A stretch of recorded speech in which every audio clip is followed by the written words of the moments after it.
That feeling when your legs just don't feel like yours anymore. When you get up from the couch and they feel heavy, shaky, or just slow to respond. When stairs that you've climbed 1,000 times suddenly feel like a challenge. When you look down at your own legs and think, what is happening to me? I want you to know, you are not imagining it. And you are absolutely not alone. But here's what concerns me, and what I really need you to hear today. Most people chalk this up to just getting older. They push through it. They sit down more. They stop doing the things they love. And they never once consider that those weak, heavy, unreliable legs might be their body's very first warning sign of something that needs attention right now. Because the truth is, leg weakness after 60 is not just a normal part of aging. It can be the first visible signal that something deeper is happening inside your body. And catching it early, understanding what's really going on, can make a tremendous difference in your quality of life, your independence, and yes, your longevity. So today, I'm going to walk you through what's really behind weakening legs, what your body might be trying to tell you, and what you can actually do about it, starting this week. But before we go any further, if you're new here, welcome. This channel is made for you. Every single day, I put out videos on senior health, nutrition, and practical wellness tips for adults over 60. So if you haven't already, please hit that subscribe button right below this video and tap the little bell icon so you never miss a new video. And if you find today's information helpful, and I think you will, a quick thumbs up means the world to us. It helps this information reach other seniors who need it just as much as you do. All right, let's talk about your legs. Hi, I'm Margaret Wilson. I spend my time researching senior health, nutrition, and healthy aging tips to help adults over 60 live healthier and happier lives. I'm not a doctor, and nothing I share today is medical advice, but I do believe that when you understand what's happening in your own body, you are so much better equipped to have the right conversations with your doctor and make the choices that are best for you. Section 1. Why this matters after 60. Here's something I think a lot of people don't fully realize. After the age of 60, the human body begins to lose muscle at a much faster rate than it did in earlier decades. Doctors call this sarcopenia, which simply means the gradual loss of muscle mass and strength that happens as we age. And the legs, because they're our largest muscle group, are often where we notice it first. Now, some muscle loss over time is natural. I want to be honest with you about that. But here's the important distinction. There's a difference between gentle, gradual change that comes with healthy aging and the kind of accelerating weakness that's telling you something is going wrong. And the dangerous part? Most people can't tell the difference. They just feel weaker and assume it's normal. What I want you to understand today is that leg weakness, especially when it comes on more noticeably or when it starts to affect your daily life, can be connected to a number of underlying issues that are very much worth addressing. Things that, if caught early, can be slowed down, improved, or even reversed with the right approach. So let's talk about what those things might be. Section 2, the real causes behind weak legs. The first thing most people don't connect to leg weakness is their circulation. Blood flow, the way your heart pumps blood through your arteries and veins down to your legs and feet, plays a huge role in how strong and energetic your legs feel. When circulation is poor, your muscles don't get the oxygen and nutrients they need. They fatigue faster. They feel heavy. They feel unreliable. And here's the thing that catches a lot of people off guard. Poor circulation in the legs can be an early sign of cardiovascular issues, meaning issues related to the heart and blood vessels. Not always. Not in every case. But often enough that doctors take leg weakness seriously. Now, the second cause that comes up again and again is something called peripheral neuropathy, which is a complicated sounding term that simply means nerve damage in the limbs, especially the legs and feet. When the nerves that carry signals from your brain down to your legs are not working as they should, the muscles don't receive clear instructions. They feel weak. They may feel numb or tingly. You might feel unsteady, like your legs just aren't responding the way you expect them to.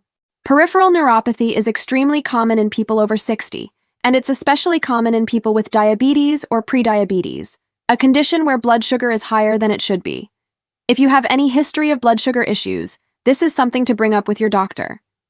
The third cause, and this one surprises people, is vitamin and mineral deficiencies. Specifically, vitamin D, vitamin B12, magnesium, and potassium. These 4 nutrients play a critical role in how your muscles and nerves function. And they are remarkably common deficiencies in adults over 60, often because the body absorbs nutrients less efficiently as we age, and because many seniors simply aren't eating enough of the foods that contain them. Low vitamin D, which your body makes from sunlight and which supports bone and muscle health, has been directly linked to muscle weakness and increased fall risk in older adults. Low B12, which supports your nervous system, can cause that heavy, weak, unsteady feeling in the legs. And low magnesium and potassium can cause cramping, fatigue, and that frustrating sensation that your legs are just giving out on you. A simple blood test from your doctor can check all of these. It's worth asking for. Section 3. The first sign. Most people miss.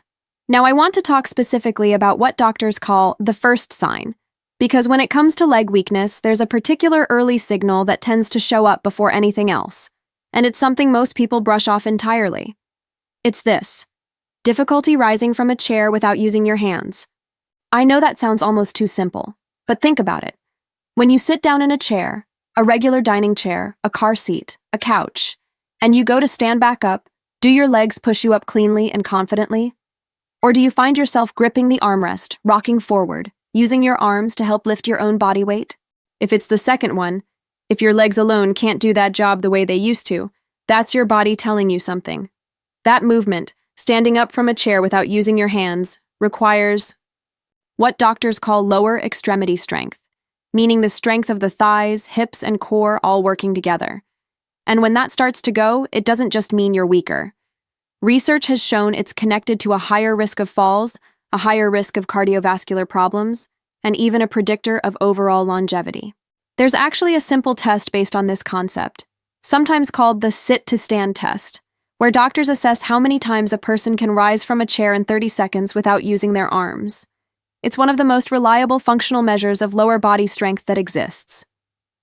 And here's the hopeful part, because I always want to leave you with hope. This is something that responds very well to the right kind of movement and nutrition. It is not inevitable. It is not permanent. It is something you can work on. Section 4. The fall risk connection. I also want to talk for a moment about falls, because I know that's something on a lot of seniors' minds, and with good reason. Falls are the leading cause of injury in adults over 65 in the United States, and the connection between leg weakness and fall risk is direct and well documented. When your legs are weak, when your thigh muscles, your calves, and your hip stabilizers are not strong enough to hold you steady, your balance suffers. Your reaction time when you trip or stumble is slower, and the likelihood of a serious fall goes up significantly. What I want you to understand is that this is not just a be more careful issue. It's a build the strength your body needs issue, and there are things you can do right at home that genuinely make a difference. Section 5. Practical tips. You can start this week. Let me share with you some of the things that research consistently points to as helpful for leg strength and stability in adults over 60. These are not complicated. You do not need a gym. You just need to understand what your body needs and make a little time for it.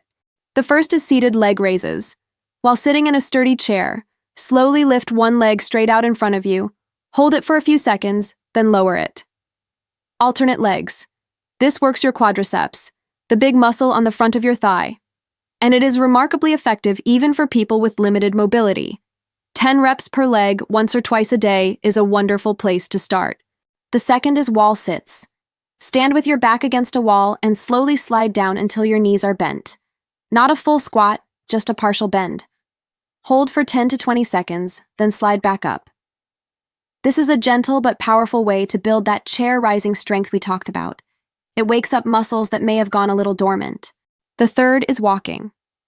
I know it sounds almost too obvious, but regular walking, even 15 to 20 minutes a day, is one of the most evidence-backed things you can do for leg strength, circulation, cardiovascular health, and fall prevention.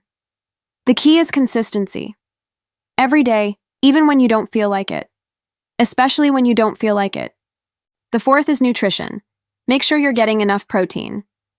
Muscle, including the muscle in your legs, cannot repair and grow without adequate protein, and most seniors are genuinely not eating enough of it. Aim for a good source of protein at every meal: eggs, fish, chicken, legumes, Greek yogurt. And talk to your doctor about having your vitamin D and B12 levels checked, because supplementing what's low can make a surprisingly noticeable difference in how your legs feel. The fifth, and I cannot emphasize this enough, is to talk to your doctor. Not just a casual mention, an actual direct conversation.